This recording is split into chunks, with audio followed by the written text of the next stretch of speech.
আসসালামু আলাইকুম ভিউয়ার্স, চলে এলাম আবার আপনাদের মাঝেও এনজি মাল্টিমিডিয়া প্রো 100 চ্যানেলের পক্ষ থেকে আপনাদের সকলকেই আবারও স্বাগতম। আমরা সিএসএস ক্লাসে গত ক্লাসে আমরা সিএসএস দেখছিলাম, নতুন করে আবার কিছু জিনিস দেখব সিএসএস এর। আমরা গত ক্লাসে ইনলাইন সিএসএস কিভাবে দিতে হয় সেটা আমরা দেখছিলাম। এই যে পি ট্যাগের মধ্যে কিভাবে ইনলাইন সিএসএস দিতে হয় আমরা সেটা খুব ভালোভাবেই দেখছিলাম। এবার আমরা দেখব যে এই সিএসএসটাই কিভাবে ইন্টারনাল সিএসএস হিসেবে দেওয়া যায়। তাহলে ইন্টারনাল সিএসএস হিসেবে দিতে গেলে কিছু নিয়ম ফলো করতে হবে। আমি বলেছিলাম, যদিও একটু হিন্টস দিয়েছিলাম, তো আমি সেটা প্রপারলি দেখাচ্ছি এখানে। এটা হচ্ছে স্টাইল নামক ডাবল ট্যাগ নিতে হবে। তাহলে STY এই স্টাইল নামক একটা ট্যাগ নিলাম এবং এই যে স্টাইল নামক ট্যাগটা নিলাম, নিয়ে ক্লোজ করে দিলাম। আমাদেরকে এই ট্যাগের ভিতরেই মূলত সিএসএস গুলো লিখতে হবে। তাহলে আমরা কিভাবে সিএসএস লিখবো? আমরা কি লিখছিলাম? এই জিনিসগুলো লিখছিলাম, কিন্তু এখানটাতে লিখছিলাম কার মধ্যে? এই পি এর মধ্যে লিখছিলাম, অর্থাৎ পি ট্যাগের ভিতরে লিখছিলাম।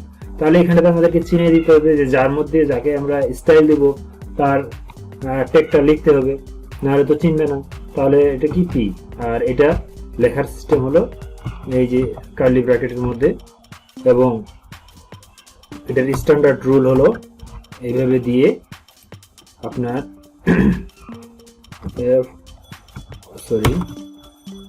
FONT ফন্ট ওয়েট বোল্ড দিলাম, BOLD বোল্ড, আর এখানে দিয়ে দিলাম কালার, COLOR কালার দিয়ে দিলাম GREEN গ্রিন। আচ্ছা, আমি ব্লু দেই, BLUE ব্লু দেই, নাহলে পরিবর্তনটা কিভাবে বুঝবেন? এটা হলো FONT font size, font size দিলাম। ফন্ট সাইজ মনে করেন যে আমি 25 পিক্সেল দিলাম, PX দিলাম, দিয়ে এখন আমরা সিএসএসটা দিছিলাম, ইনলাইন সিএসএসটা। এবার সেভ দিলাম। সেভ দিয়ে আমরা ব্রাউজারে যদি যাই যদি রিফ্রেশ করি, এই যে ভিউয়ার্স আপনারা দেখতে পাচ্ছেন যে আমরা ইন্টারনাল সিএসএস দিলাম। এটাও খুব সুন্দরভাবে কাজ করতেছে, এ নিয়ে কোনো সন্দেহ নেই যে কিভাবে ইন্টারনাল সিএসএস দিতে হয়। তো সঙ্গে থাকুন, আরো কিছু জিনিস দেখাচ্ছি আপনাদেরকে। তাহলে ভিউয়ার্স আমরা শিখলাম এখানেতে কিভাবে এই যে ইনলাইন সিএসএস দিতে হয়, সেই বিষয়টা আমরা ক্লিয়ার ভাবে শিখলাম। এখন আমরা দেখব যে ইনলাইন সিএসএস তো শিখলাম, এবার এক্সটার্নাল সিএসএস কিভাবে দিতে হয়, এই এক্সটার্নাল সিএসএস এর বিষয়টা আমরা দেখব। তো এক্সটার্নাল সিএসএস দিতে গেলে, এক্সটার্নাল মানে বাইরে, অর্থাৎ বাইরে যেখানে আমাদের ফাইলটা রাখছিলাম ঠিক সেখানে যাই। যদি আমরা এখানে আমাদের ফাইলটা রাখছিলাম এখানে যাই, এখানে গিয়ে আমরা একটা সিএসএস এর জন্য আলাদা একটা ফোল্ডার করব যেন সেটা স্ট্যান্ডার্ড মেনটেন করে। তাহলে CSS, এবং এর মধ্যে আমরা একটা ফাইল নেব, সেটা ফাইলের নাম দিব, একটা ফাইল নেব, ফাইলের নাম দিব হচ্ছে স্টাইল, যেটা স্ট্যান্ডার্ড রুল সেটাই আপনি যে কোনো নাম দিতে পারেন।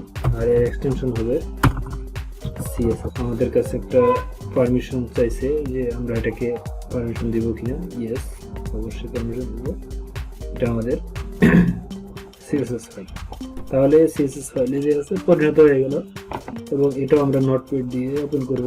আপনি যে কোনো কোড এডিটর ইউজ করতে পারেন। নোটপ্যাড দিয়ে ওপেন করলাম, ওপেন করার পরে এই যে ওপেন হয়েছে, এটা আমাদের ইন্ডেক্স। এটা এখানে আমরা আগের যে CSS গুলো ছিল, অর্থাৎ এই যে ইন্ডেক্সের মধ্যে যে CSS গুলো লিখছিলাম, এই CSS গুলো আমরা কেটে এই যে নতুন যে CSS-টা নিয়েছি ফাইলটা, এই ফাইলের মধ্যে আমরা রাখতেছি। আর CSS-টাকে অর্গানাইজ ওয়েতে সাজানোর এটা হচ্ছে CSS লিখবো, লিখে তারপরে এইভাবে পরপর সাজাবো। এটা হলো স্ট্যান্ডার্ড ওয়ে। তো এটা লিখলাম। এই CSS-টা কাজ করতেছে কি করতেছে না সেই বিষয়টা বোঝার জন্য আমরা এটাকে রেড দিয়ে দিলাম এবং এর সাইজটাকে 15 পিক্সেল করে দিলাম এবং সেভ দিলাম। এবার আমরা এখানে যাবো, করবো, সরি, আমরা আগের পেজটাকে করবো, তুলে দিব, কন্ট্রোল তুলে দিয়ে এবার আমরা রিফ্রেশ। ভিউয়ার্স কিছুই তো আসলো না, তার মানে আসবে কিভাবে? আমরা তো আসার জন্য কোনো কিছুই সেখানে লিখিনি। আমি বলেছিলাম আগের ক্লাসে, হেড ট্যাগের মধ্যে আমাদের কি করতে হবে, যেই ফাইলটা নিচ্ছি ওই ফাইলটার সঙ্গে এর সম্পর্ক তৈরি করে দিতে হবে, অর্থাৎ লিঙ্ক আপ করে দিতে হবে। তাহলে কিভাবে লিঙ্ক আপ করবো? লিঙ্ক আপ করার জন্য লিঙ্ক নামক একটি কি নেব, ট্যাগ নিব, সিঙ্গেল ট্যাগ। আপনি এটা ক্লোজ করে দিতে পারেন, না দিতে পারেন, স্ট্যান্ডার্ড ক্লোজ করে দেওয়া, ক্লোজ করে দিলাম। এবং এর মধ্যে আমরা কয়েকটা অ্যাট্রিবিউট লিখব, যেরকম রেল নামে অ্যাট্রিবিউট দিলাম। এটার মধ্যে আমরা লিখে দিব যে এটা আসলে কি সম্পর্কে, STYLE style sheet, style sheet.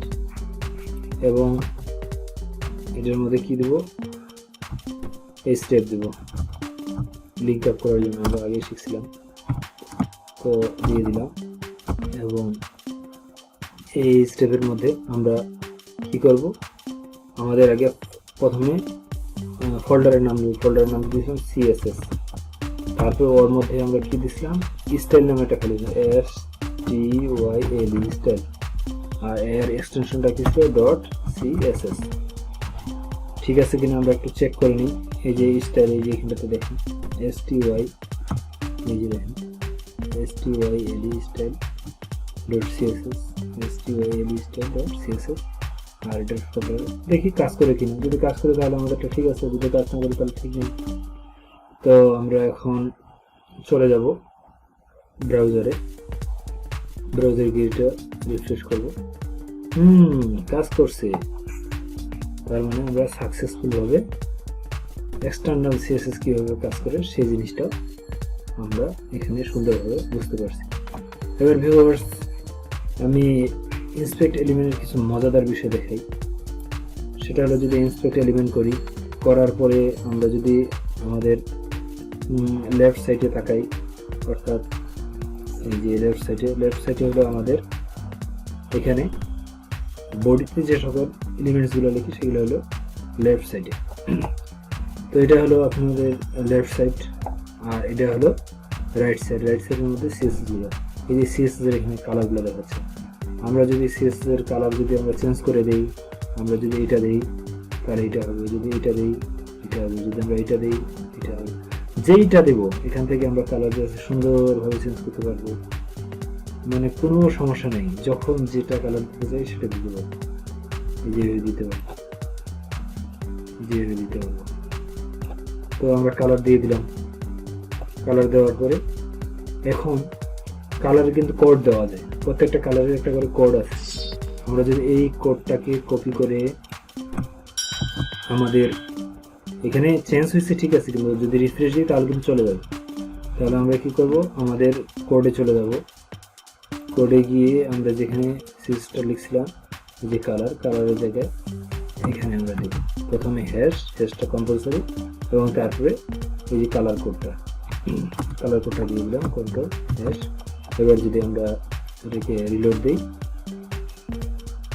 এই যে এটা চলে আসছে, তার মানে কি এই কালার কোডটা সেখানে পেয়ে গেছে। তো এটা হলো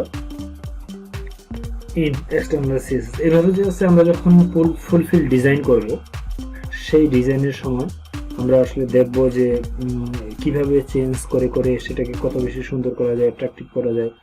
এটা আমরা স্টাইল শিটের মধ্যেই করে নিতে পারবো। এই ইন্সপেক্ট করে এই স্টাইলের মধ্যে আমরা করে নিতে পারবো। করে নিয়ে এখান থেকে কোডগুলোকে কপি করে আমাদের CSS এর মধ্যে দিয়ে দিই। এখন কিছু কথা বলি, সেটা হলো যে আমরা এক্সটার্নাল CSS কেন ব্যবহার করতেছি, বা ইনলাইন কেন ব্যবহার করতেছি না, বা ইন্টারনাল CSS কেন ব্যবহার করতেছি না। এর মূল কারণ আপনারা নিশ্চয়ই বুঝতে পারছেন। CSS এক দুইটা হবে না, CSS অনেকগুলো হবে, এবং অনেকগুলো CSS হবে, এবং অনেকগুলো CSS এর ভ্যালু থাকবে। এগুলো যদি আমরা ইনলাইনের মধ্যে লিখতে যাই তাহলে সেটা দেখতে মোটেও ভালো দেখা যাবে না। আবার যদি আমরা সেটাকে ইন্টারনালের মধ্যে দিই সেটাতেও ভালো দেখা যাবে না। আবার যদি এক্সটার্নালের মধ্যে দিই তাহলে খুবই অর্গানাইজ হয়তো আমরা রাখতে পারবো। এখন আপনাদের মনে প্রশ্ন আসতে পারে যে কি জন্য আমরা তাহলে ইনলাইন, ইন্টারনাল, এক্সটার্নাল, এই ইনলাইন আর ইন্টারনাল কেন ব্যবহার করব। তো এটা ব্যবহার করার পিছনে হলো CSS এর একটা পাওয়ার আছে, যে কোন CSS এর কি পাওয়ার। সাপোজ এটা যদি আমরা টেস্ট করতে চাই তাহলে আমরা যদি কোডে যাই, কোডে যাওয়ার পরে আমরা এখানটাতে স্টাইল লিখি, তাহলে লিখলে এখন দেখি কোনো পরিবর্তন হয়ে গেল না।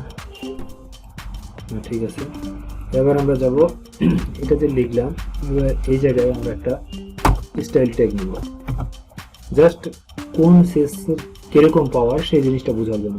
STYL স্টাইল, ওই আগের মতোই স্টাইল নেব,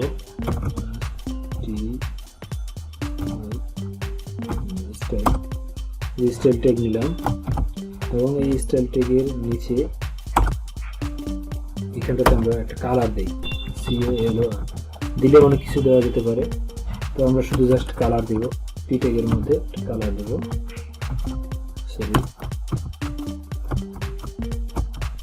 COLOR কালার নামে একটা CSS দিলাম এবং এর ভ্যালু দিয়ে দিলাম, কি দিব, অরেঞ্জ দিই,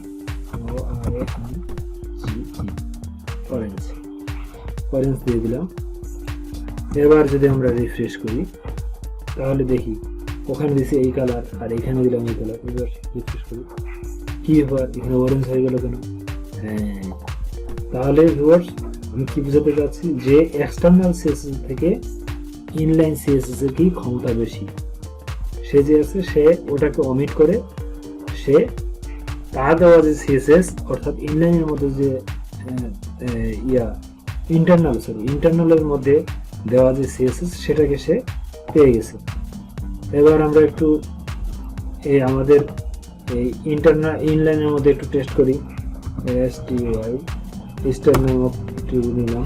তাহলে আমরা এই যে স্টাইল নামক একটা ট্যাগ নিলাম, ট্যাগ নিয়ে এর মধ্যে একটা সিএসএস দেই, সিএসএস দিয়ে হচ্ছে সিএসএস ট্যাগ নাম দিব কি, কালার দিই, কালার, এবং ওখানটাতে আমরা দিব হচ্ছে কি দিব, সাপোজ মনে করেন যে গ্রিন দিলাম বা গ্রে দিলাম, গ্রে দিলাম, গ্রে দিয়ে এবার আমরা সেভ করলাম, সেভ করে আমরা ব্রাউজারে গেলাম, ব্রাউজারে গিয়ে আমরা এখানে রিফ্রেশ করলাম, হ্যাঁ গ্রে হয়ে গেল। ভিউয়ার্স তাহলে আমরা কি বুঝলাম, তার মানে ইনলাইন সিএসএস এর পাওয়ার বেশি, দেন তারপরে হলো ইন্টারনাল সিএসএস, দেন তারপরে হলো এক্সটার্নাল সিএসএস।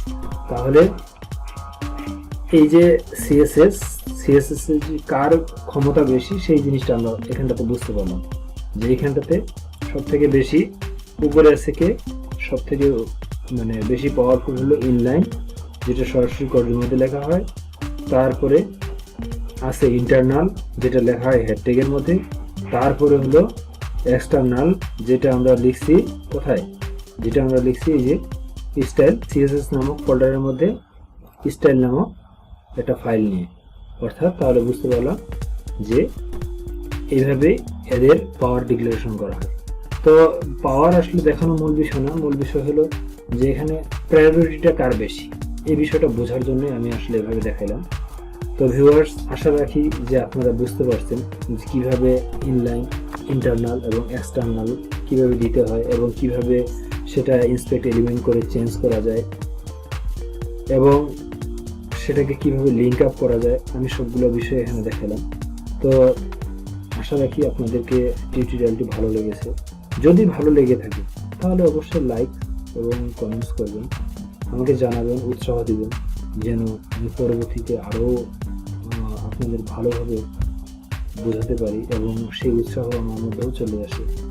এই আশাবাদ ব্যক্ত করে পরবর্তী টিউটোরিয়াল দেখার আমন্ত্রণ রেখে আমি আপনাদের মাঝ থেকে বিদায় নিচ্ছি।